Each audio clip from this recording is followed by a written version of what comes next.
Okay, let's continue. So now I want to start talking about angular momentum.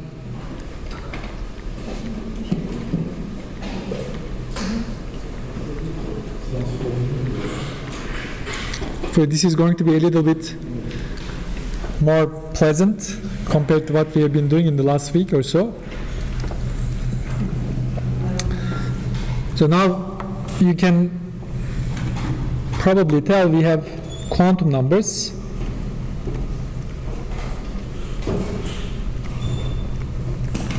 N, principal quantum number, L, angular momentum number, and M, so-called magnetic quantum number. So this one is like principal, has to do with energy, and I think we understand where it's coming from, right? It's coming from the solution of radial part, and we already talked about that. Now we want to understand these other two quantum numbers, L and M. They are going to be related to behavior of angular momentum.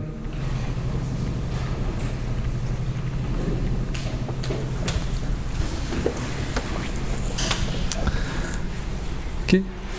So what is angular momentum? So let's start with classical expression. So classically,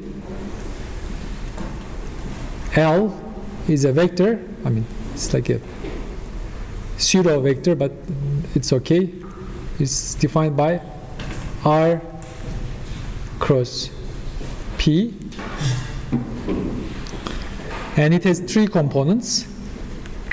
Lx is going to be y pz minus z py,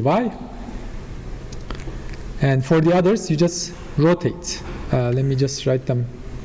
Maybe I can write it here. So it's like, so this is x, y, z. You go from x to y to z, and then cycle back. So x, y, z. So this is y, z, x. So this is x, z, right? And this is x, y. So this is z, and it's going to be z, x, y minus yx. So if you just remember this cycling, it makes it a little easier to remember and find the mistakes. And so this is classical expression, but in quantum, we just promote P to minus I h bar nabla, or Px, y, and z are going to be minus I h bar partial x, y, or z. Good. And the most interesting thing about these angular momentum vectors is like their commutation relations, and we have to understand, and we should be able to calculate them, because we know, right, in quantum mechanics, commutation relations are the key, right? If you are talking about observing, if two observables commute, they can be observed simultaneously, or they can be diagonalized simultaneously. If they don't commute, they cannot be observed simultaneously, and there's like a uncertainty between these two observables. So let's think about these concepts in the context of angular momentum. For that, we need to do commutation relations. And because of this cycle, if you calculate one, all the others come for free. So let's think about Lx, Ly, and this is going to be, we just wrote it, y pz minus z py, and y is going to be z px minus x pz.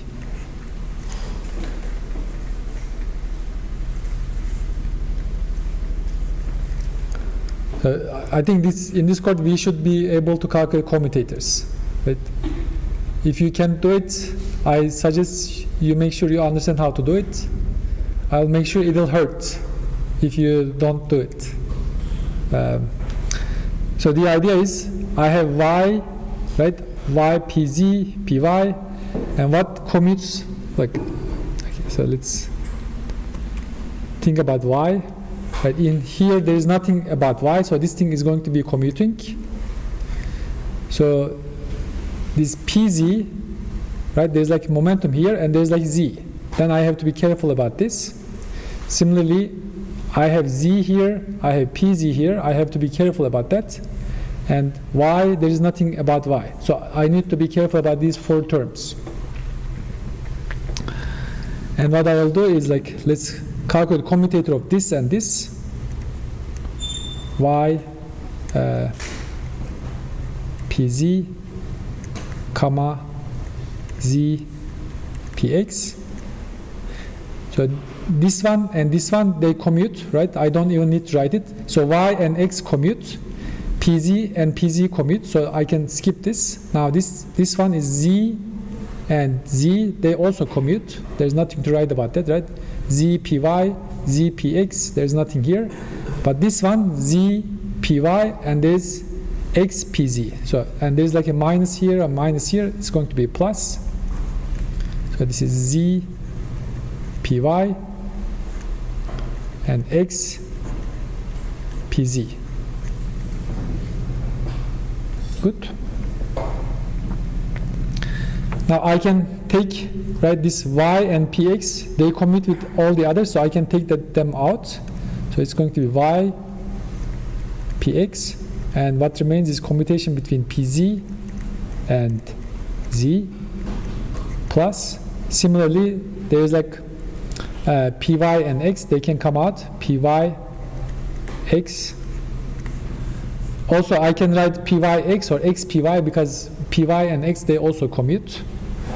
So this is z pz. So this piece is I h bar, right?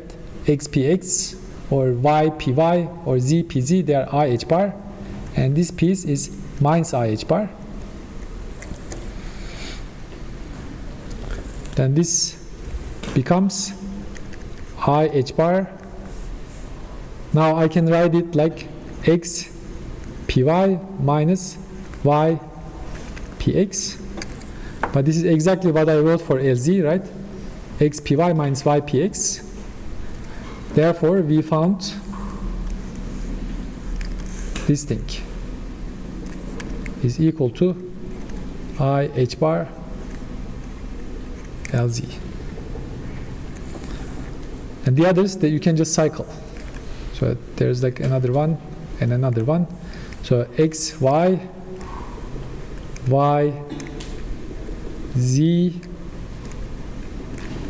x, and z, x, and y.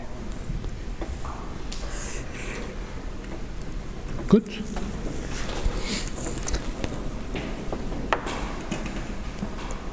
So these are sometimes called angular momentum algebra.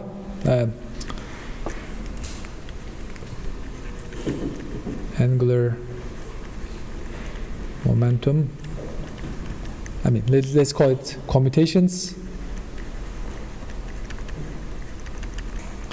And even though we derived them from like classical definition of angular momentum and promoted them to like operators as our usual prescription, they are actually fundamental. They are actually the starting point. Exactly like x and p, right? Their commutation can be the starting point of quantum mechanics rather than defining anything else. So these are also like that, right? This is the fundamental thing, and everything else follows from this.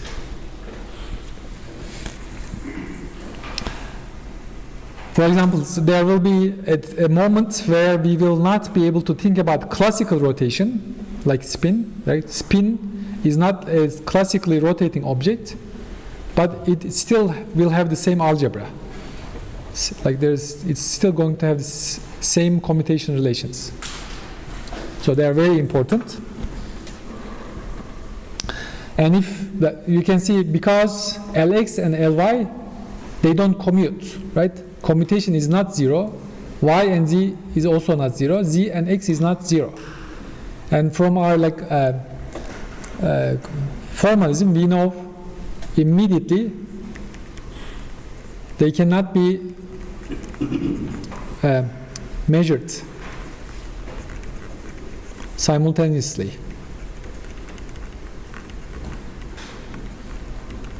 Or another way to say this, there's like an uncertainty between each component. So let me write just one. Our uncertainty relation we introduced was an operator A squared, a second operator B squared was bigger than or equal to 1 over 2i expectation value of their commutation, Lx, Ly, and entire thing squared. But in this case, their commutation is what? It is like I h bar Lz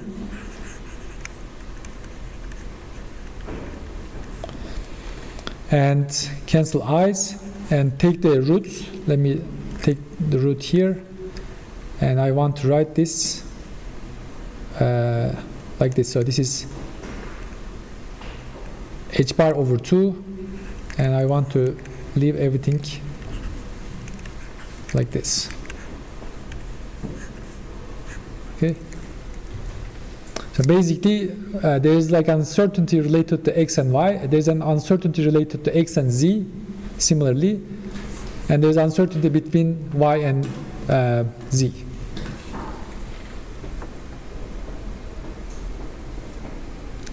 So if they cannot be diagonalized simultaneously, too bad. We then cannot use them to label our states, right? Then we need to find something else that commutes so that we can label our states. Or we need to find good things that commute with themselves so that we can label everything else in terms of these good things.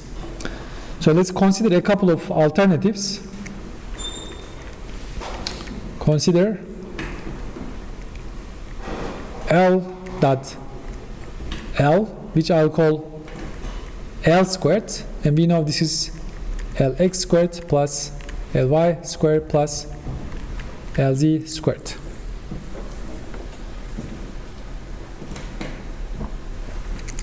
And I want to see how Lx, Ly, and Lz commutes with this L squared.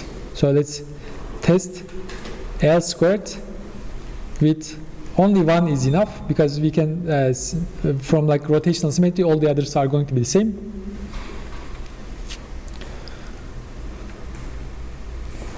So this is equal to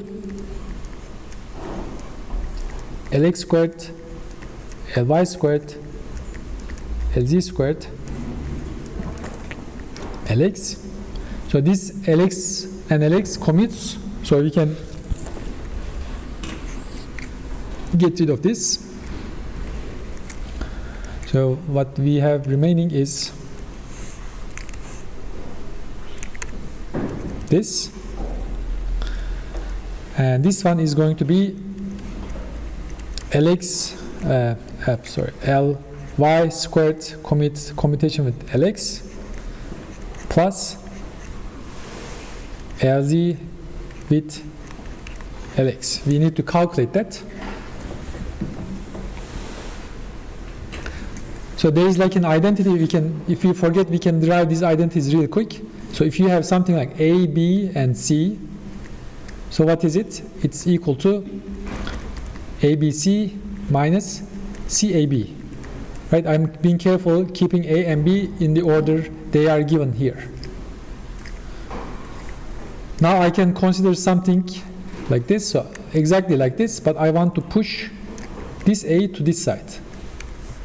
And this thing is ABC minus A, again A is multiplying entire thing from the left hand side, is CB, right?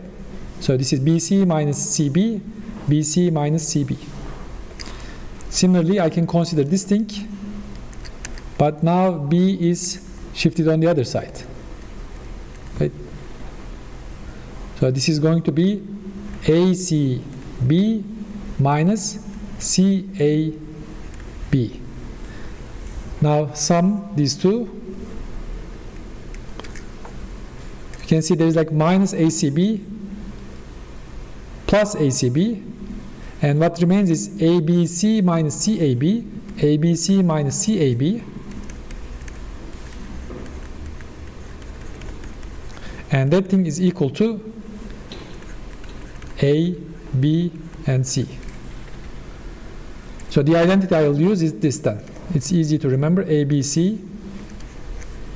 You can just push A to this side, A, B, C, plus you can push B on the other side, A, C, B.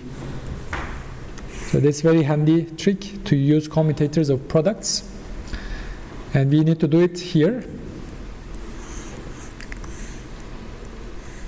So let's do it here.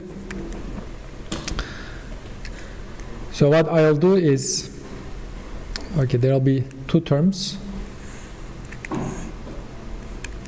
So this thing, I can just push it like this. Okay, let me write it. 1L can be pushed to the left. So this is Ly. Okay, let me use, so this is Ly plus Ly. And similarly, this is LZ plus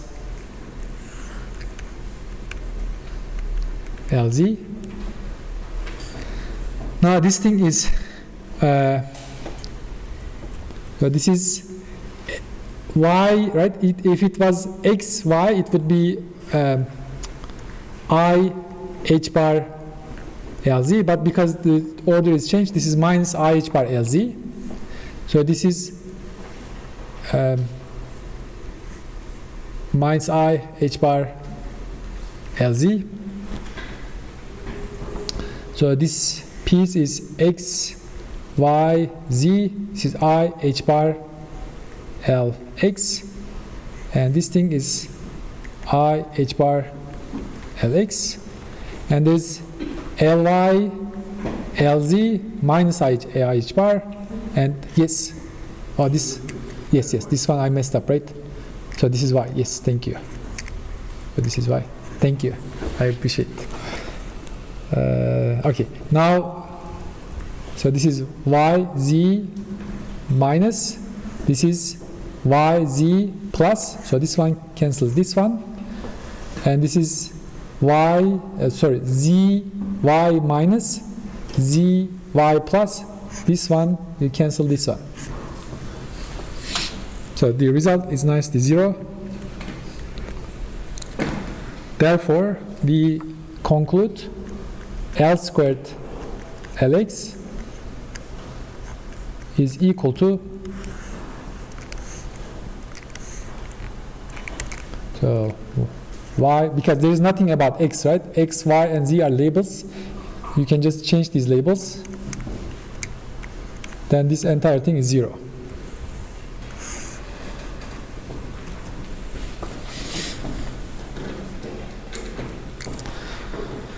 Then L square is a good thing, right? L square is a good quantity to keep track because it commutes with everything else. Sometimes people write this thing. So you can write this as L squared. L vector is also 0. Okay, you can also, if you see it, don't be confused. Then we can say, okay, so L square and these things are commuting, but x and y and x and z and y and z do not commute. So what we need to do is just pick 2. Just pick 2 and express everything else in terms of these 2. So, and the convention is to pick L squared and LZ as the basis, if you want, basis of operators. There's nothing about LZ. You could also use x and y, but because the spherical coordinates is like this, right? I mean, we have the z direction special in the spherical coordinates. So it's reasonable to pick LZ. If you pick Lx or y, your equations are going to be fine in abstract form, but when you convert them to angular form, like theta, and so this is theta and phi, you are going to have a hard time. So the goal is to find the set. So if you operate with L squared on some functions f, I don't know, let's use the notation in the book. It's like something like lambda f, and if you operate with Lz on the same f, at the moment I'm not putting the labels to avoid clutter. Once we figure this out, we are also going to put the labels on the kets so that we can know what the eigenvalues. So this is something like mu f, and find lambda, mu, and what f is like. And so if you remember from like our harmonic oscillator, to do this we introduced the ladder operators, and we can also do the ladder operators here. Let's also introduce them. So ladder ops, so this is L plus or minus is going to be equal to Lx plus or minus I Ly.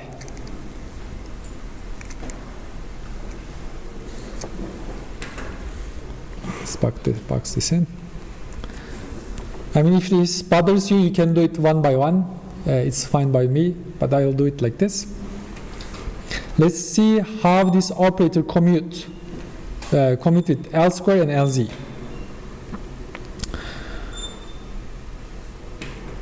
I think this one is trivial, right? So let's start with the trivial one. L squared, L plus or minus 1. What is it? Without any calculation, we just calculated how L squared commutes with Lx and Ly. Right? We just said L square commutes with Lx, Ly, and Lz. Therefore, L square should commute with L plus or minus, right? This is trivial. And now the other one is Lz, L plus or minus. This is going to be equal to Lz, Lx plus or minus I, Ly.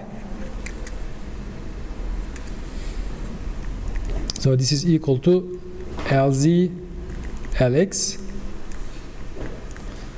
plus or minus I, Lz, Ly.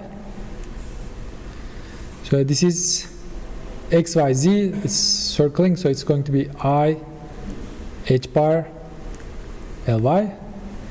And this one is minus I, h bar, Lx. Good. So this is equal to I, h bar, Ly plus or minus.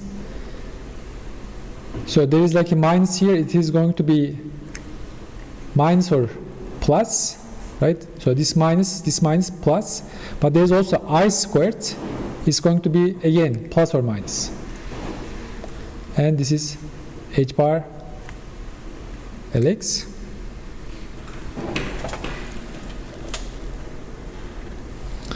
And I can take this plus or minus outside, so this is plus or minus h bar parentheses. So this is Lx. So h bar is out. So plus or minus. So I think this is going to be plus or minus I Ly. Right? Plus, plus, plus, minus, minus is plus. So this one is plus, and that's what we should get. And this thing is equal to plus or minus h bar L plus or minus. So let's box the result in. So this is L z L plus or minus is equal to plus or minus h bar L plus or minus. Yes? Since we put the plus minus inside the parentheses, why did we need the plus minus before h bar? Because I take the, so let's do it. I mess these things up all the time. So let me just try to do it here. So it's like this. So I want to take plus minus h bar outside. So this plus or minus h bar, I take this outside. So inside should be plus, right? Right, this one is definitely plus. But there is here, right, I also took out h bar. Now this is plus, this should always be plus, then it should be plus when this is plus and minus when this is minus. In this case, this is Lx, I think this is correct, right? Did I get, yeah, I think, right? Right, this is plus minus h bar and plus minus I, that's correct. I think I also get confused with this. The best thing to do is just do the plus first and then do the minus, if that's the problem. Is that the problem? I just don't understand why we need two plus minus. So for each L, So one, L so plus, there are two yeah. computation results. So this plus minus is coming from this, right? But this plus minus is coming so that this should always be plus, right? If this one is plus, this is also plus. If this is minus, minus minus plus, this is also plus. So for example, if we pick L plus, it can be plus h bar L plus or minus h bar L. Oh no, that's not what it means. Like this means you either take upper signs or lower signs. Yes, thank you for asking that. So this is either this or this. So this is minus, minus, minus. So that's the meaning of this thing. Yes, that's very important. Thank you. And now we are going to do our judo move, right? We always do this, and it's going to be the same thing. So suppose some f is eigenket of L square and Lz. Suppose this f is given to us. Somebody gave us what L is, and that means L squared f should be something like lambda f, and Lz times f should be some mu times f. This is given to us, and from here we can generate a new solution by using L plus and then L minus. Why? Because L plus and L minus commute with L squared, right? We found this. It commutes with L squared, but the behavior with Lz is also L plus L minus. We can use these two relations to say something about that. Like, let's first hit on this one. So hit on each with did I choose plus? Let me choose L plus minus because they are the same thing. There is no point of doing them separately. So let's first do it here. This thing, L plus or minus. So this is just a number. Let me do this if you want, red. So this is just a number, and numbers commute with anything. So this is L plus or minus. And because L plus minus commutes with L square, we just derived it here, right? L square and L plus minus, they commute. I can change the order as I wish. So this is like this. And this immediately tells me a new solution is obtained by hitting on f with L plus or minus. So L plus or minus f is also solution with the same eigenvalue lambda. Eigenvalue, you can see, did not change. So this is first piece. And I want to do the same thing with the LZ and see what happens. So this is the second piece. And I want to hit with L plus or minus here. And because this is like a number, I can just commute through a number and write L plus or minus here. But this one is not as lucky, right? Because LZ has this commutation, right? So let's use this in that equation. So that means what? So the right hand side is LZ L plus or minus L plus or minus LZ is equal to plus or minus H bar L plus or minus. And what I want to do is like I want to write this expression in such a way L plus is acting on F. So I need to commute that. And to do that, I can use this relation, right? L plus or minus LZ is equal to this thing. Okay, this thing moving to other side is going to, this is plus or minus, is going to be minus or plus on the other side. L, H bar, L plus or minus. Good. So this is what I'm going to use. Let me squeeze them in so that we can all see them together. So I'll just put this thing to here.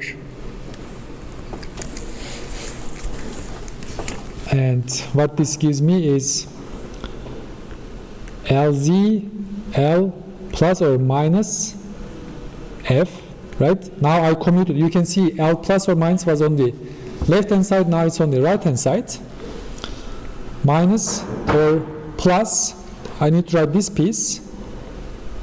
H bar L plus or minus F, and the left hand side is the same, there's nothing to do about that.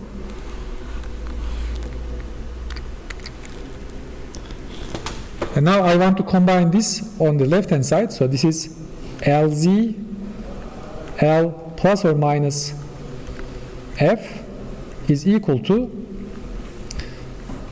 you can see mu. So this minus or plus will be plus or minus on the other side. Plus or minus H bar. And the ket is now L plus or minus F. Okay, that's the important result and that's the final piece. So, and what was given to us? F was given to us with the eigenvalue of mu. By hitting on F with L plus or minus, we generated a new eigenvector, but with a different eigenvalue.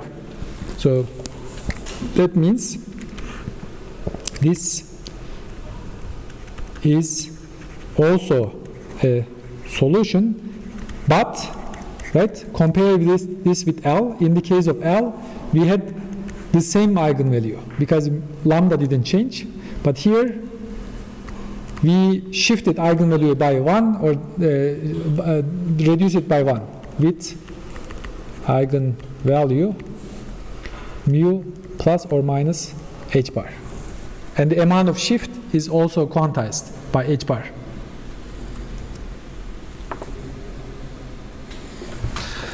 Good. So that was the critical move. If any questions, we can talk about that. So what does this mean? So we again have our ladder, as we had the ladder for harmonic oscillator. So something like that. So it goes on. So we have so these are called rungs. So this is one rung, this is one more rung, another rung, right? It's just a word I'm going to use in just a little bit. So this rung, how did I do it? Has lambda, right? In terms of L, it has eigenvalue lambda, this one also has lambda, this one also has lambda. Eigenvalue of L square does not change. But LZ, in terms of LZ, if this one is mu, I hit with L plus and I have mu plus H bar. And I hit with L minus, I have mu minus H bar. That's why this is called raising operator. This is lowering operator. It raises and lowers the state that's given to you. So let's think about a little note. So if you calculate L squared in any given state like this, we are now talking about F, it is going to be Lx squared, Ly squared, Lz squared,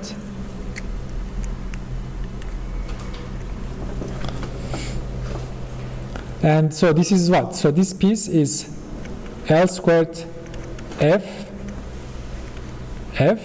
right? And L squared times F is lambda, so this is this piece is going to give us something like lambda. And this one is what? So this is mu F, sorry, let me write it in two steps. So this is Lz squared F, and this is mu times F, one more operation, mu squared, right? This is mu squared. Then we see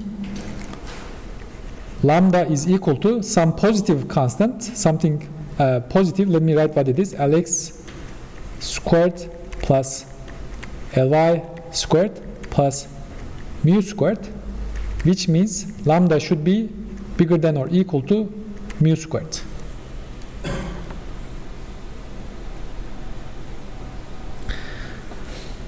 And that means, right, so if you keep operating with L, right, you increase, right? If you hit L, it becomes mu plus H bar. If you hit L, mu plus H bar, and H bar plus H bar.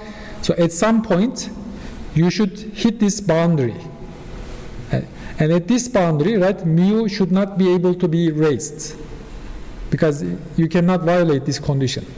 And for this to happen, we conjecture presence of a top rank. So there is a top rank, and top rank is defined like what? If you operate in F top with L plus, it should give you 0.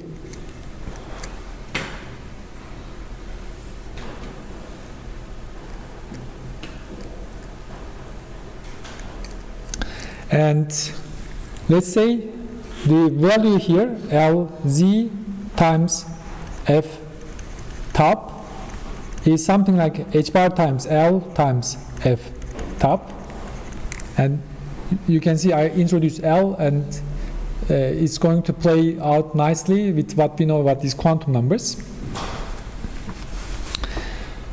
Then I need to calculate L squared times F top. So this is going to be equal to what? So for this, so this is the goal.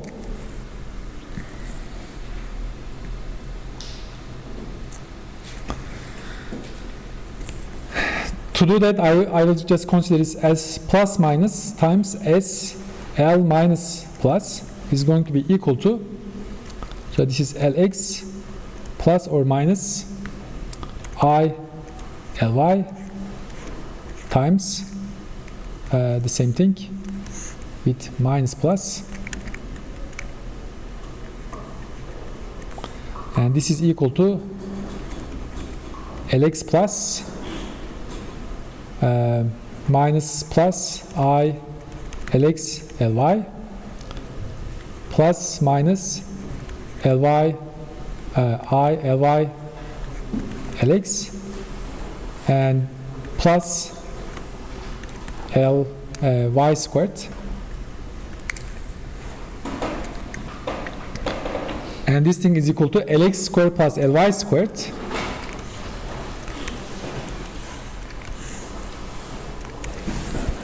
Are we getting out of time?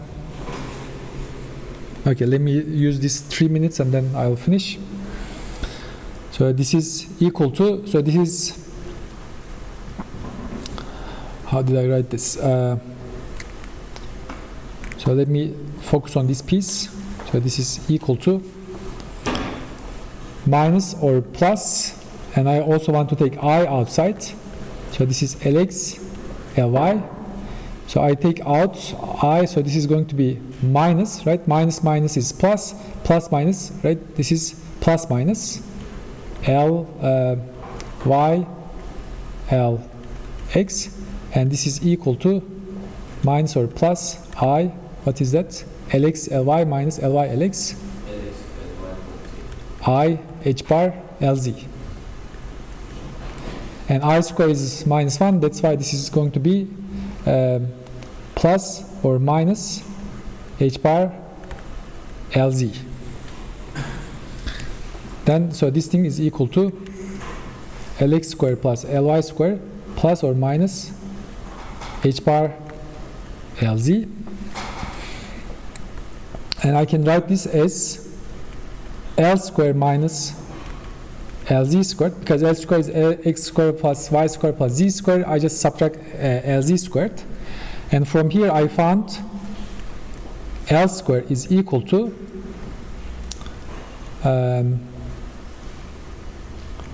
L plus or minus this one times L minus or plus, and take this Lz square on the other side plus Lz squared, and this last piece minus or plus Lz.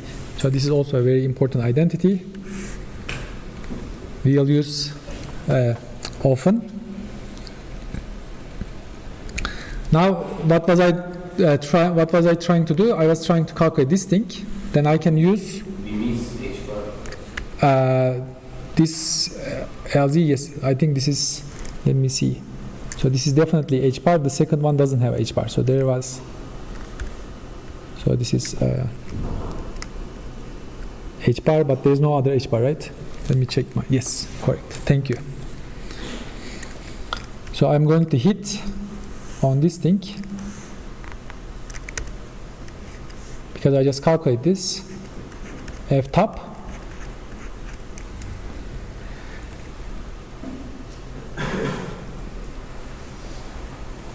And let's consider only